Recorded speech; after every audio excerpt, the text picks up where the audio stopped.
Dalam video kali ini, saya coba praktek olah data dengan software Efuse. Kasusnya itu kasus moderasi. Dia nggak lolos uji asumsi klasik seperti nggak lolos normalitas. Nah, untuk variabelnya itu X1-nya CR, kemudian X2-nya ROA. Nah, di sini variabel size-nya itu moderasinya. Kemudian Y-nya itu DER, ya, itu dia. Jadi ini alur analisis datanya ya. Ini kita nggak usah lah. Ada uji asumsi klasik yang akan kita praktekkan nanti ya. Normalitas, multikolinearitas, autokorelasi, heteroskedastisitas, penentuan model, ada uji Chow, ada uji Hausman, uji Lagrange. Nanti ada pengujian hipotesis, ya kan? Ada koefisien determinasi, R-square, uji F, uji T. Nah, ini untuk mengatasi agar lolos asumsi klasik, itu saya menggunakan pendekatan namanya transformasi data. Oke, kita langsung coba praktek aja. Nah, ini datanya ya. Nah, datanya ini kita bisa lihat perusahaannya nih ya.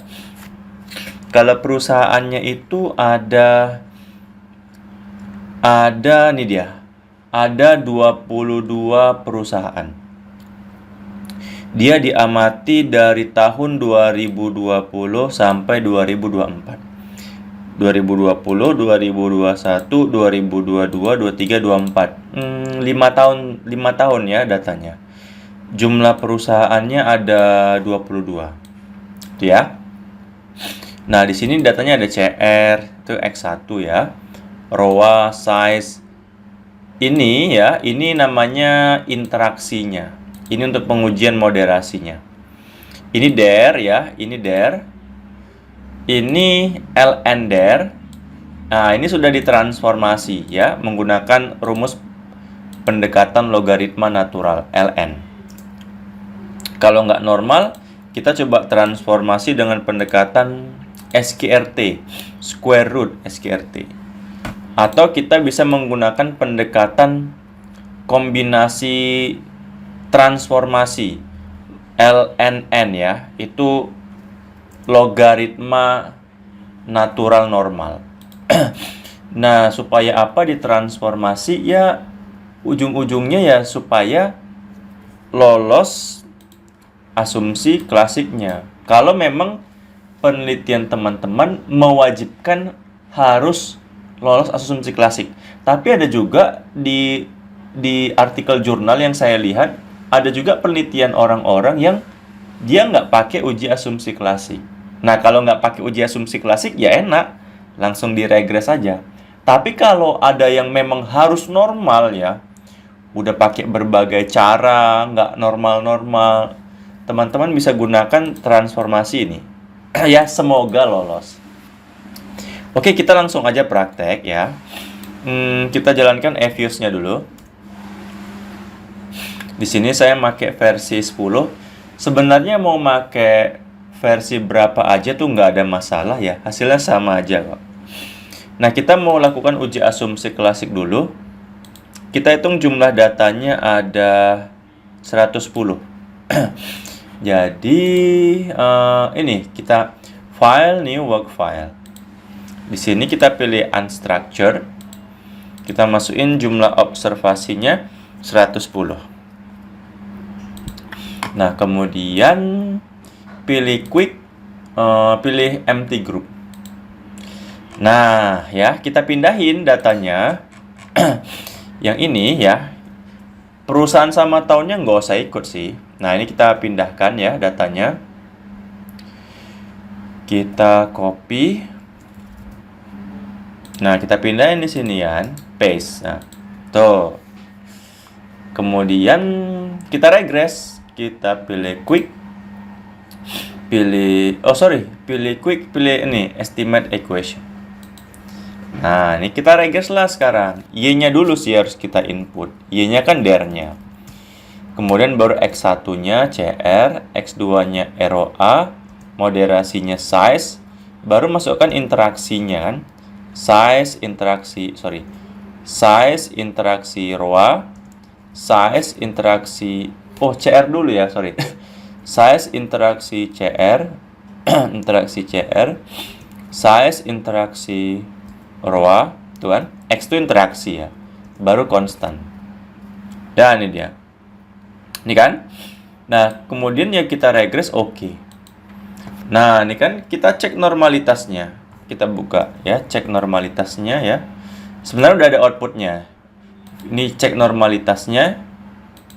Nah, ternyata nilai propnya 0,000231. Ini sudah ada di lampiran. Ini dia kan nih. Karena dia lebih kecil daripada 0,05, berarti dia asumsi normalitasnya tidak terpenuhi. Nah, kita cobalah transformasi dengan pendekatan logaritma natural. Jadi, kita pilih, kan nggak normal, ya udah kita transformasi. Kita pakai der-nya ln. Nah, ini transformasi ln der. Dan kita pilih oke ya. Kemudian cek lagi normalitasnya. Di sini kan masih nggak normal juga, propnya 0,00000, masih di bawah 0,05. Nih ya, ini dia. Nah, karena dia nggak normal lagi, kita coba transformasi dengan SQRT, square root. Coba kita ganti ln-nya dengan SQRT. Ini kan? Oke. Cek normalitasnya. Dia normal kan? Normal dia. 0,499809. Nih kan? Tapi dia nyangkut. Dia nyangkut nggak lolos di heteroskedastisitas nih dia. Dia kena masalah di heteros. Dia juga kena masalah di auto. Nah, itu yang buat susah. Kadang dia normal, tapi dia nyangkut, kena masalah di auto sama hetero. Tahu dari mana nyangkutnya? Nah, ini kan tadi kan, ini kan oke. Nah, pertama dia nyangkut di autokorelasi. Durbin Watson-nya 0,836. Nih kan? Nah, dia nyangkut di sini dia. Dia kena masalah autokorelasi. Yang mana nilainya berada di luar interval dari 1 sampai 3. Jadi dikatakan kena masalah ya, terkena permasalahan auto kalau nilai Durbin Watson-nya itu di luar dari interval dari 1 sampai 3. Ini kan Durbin Watson-nya kan 0,836. 0,836. Kan nilainya itu kan di luar dari 1 sampai 3. Berarti dia kena masalah auto. Kena masalah juga dia sama hetero. Kena masalah hetero waktu pakai uji Breus-Pagan. Kalau uji hetero, ini dia kan hetero. Nah, pakai Breus-Pagan. Nah, lihat nilai prop chi-square di baris ops r-square-nya. Ini dia. Tuh, nilainya 0,0121. Ini dia. Kalau nilainya lebih kecil daripada 0,05, yang ini ya, dia juga kena masalah hetero. Jadi double dia. Udah kena masalah autokorelasi, kena masalah hetero. Dia lolos normalitas, lolos dia. Tapi dia nyangkut di autokorelasi sama hetero. Terakhir baru kita coba pakai transformasi logaritma natural normal, LNN. Nah, ini baru dia lolos semuanya. Kan kita pilih oke, cek normalitasnya. Nah, lolos dia 0,446 284. Itu di atas 0,05. Ini kan normal. Kalau di hasil olah datanya udah nampak di sini dia. Nah, ini dia lolos kan? Di atas 0,05. Dan normalitasnya terpenuhi. Cek lagi multi-call-nya ya. Kalau mau cek multi-call di sini fifth. Nah, lihat nilai yang di fifth center-nya. Fifth center ya. Fifth center-nya itu di output-nya ada nih fifth center nih. Fifth center itu ini dia. Nah, ini fifth center. Nilainya itu lolos karena dia di bawah 10. Kalau fifth-nya di bawah 10, fifth center ya, dia tidak terkena permasalahan multi-call, berarti aman. Nah, autokorelasinya juga lolos ya. Pilih oke. Nah, Durbin Watson-nya 1,5935. Mana di lampiran tadi ya? Durbin Watson autokorelasinya di bawah ya. Nah, ini dia 1,5935. Kan nilainya nih ya. Kelewatan nih dia. Nah, nih. Nah, nilainya kan 1,5935. Kan dari 1 sampai 3. Dia berada di interval dari 1 sampai 3. Berarti nih dia kan ya nih. Berarti dia tidak terkena permasalahan autokorelasi. Nah, untuk heteronya juga lolos, aman, nggak kena ya kan nih. Pilih oke. Nah, prop chi-square-nya 0,9541. Di atas nih. Nah, nih. Ini di sini ya nih dia. Karena nilainya di atas 0,05, berarti tidak terkena permasalahan hetero.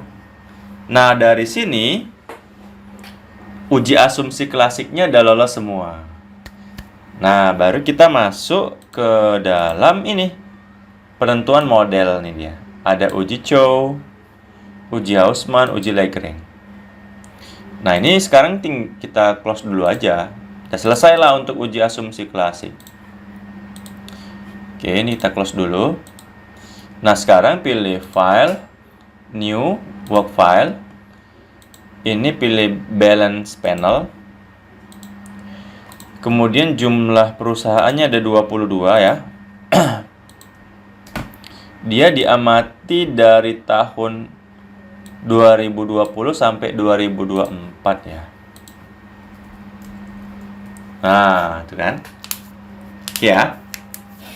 Kemudian pilih oke ya. Nah, kita pindahkan tunggu, pilih ini dulu, empty group. Nah, kita pindahkan datanya. Sama, kita copy lagi datanya dari sini kan. Sini. Terus. Lewatan. Copy. Ini di copy ya, paste. Baru kita pilih quick ya. Pilih estimate equation. Nah, sekarang kita regresinya. ln der, y-nya dulu kan. X1-nya ROA, X1-nya CR, X2-nya ROA. Moderasinya size interaksi CR, size interaksi ROA konstan. Nah, ini namanya common effect model. Nah, ini common effect model. Bisa dilihat di output kan ada common effect model. Nah, ini common effect model.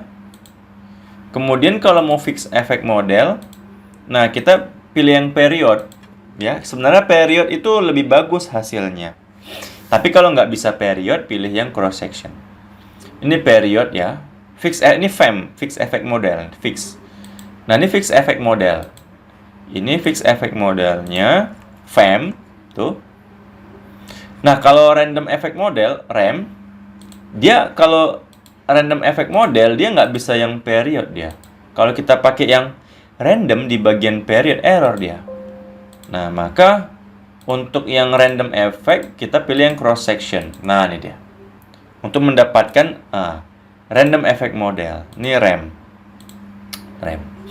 Nah, baru kita lakukan uji Chow. Nah, kalau uji Chow kita harus balikkan ke fix effect dulu yang di periodnya. Kita mau melakukan uji Chow harus difixkan dulu. Nah, ini kemudian uji Chow itu nama lainnya ini dia. Likelihood ratio. Ini uji Chow. Nah, ini nilai ini yang diambil prop chi-square 0,9468. Uji Chow-nya Nah, ini dia kan. 0,9468. Karena lebih besar daripada 0,05, maka model yang terpilih Common Effect Model, CEM. Artinya FEM kalah kan, FEM kalah, CEM yang menang, CEM yang terpilih. Nah, kalau uji Hausman itu memilih antara FEM versus REM. Nah, kalau mau uji Hausman, kita harus balikkan ke random dulu. Harus balikkan ke random. Ya, random. Baru kita lakukan uji Hausman. Ini dia. Nah, 0,2362. Nah, ini kan uji Hausman.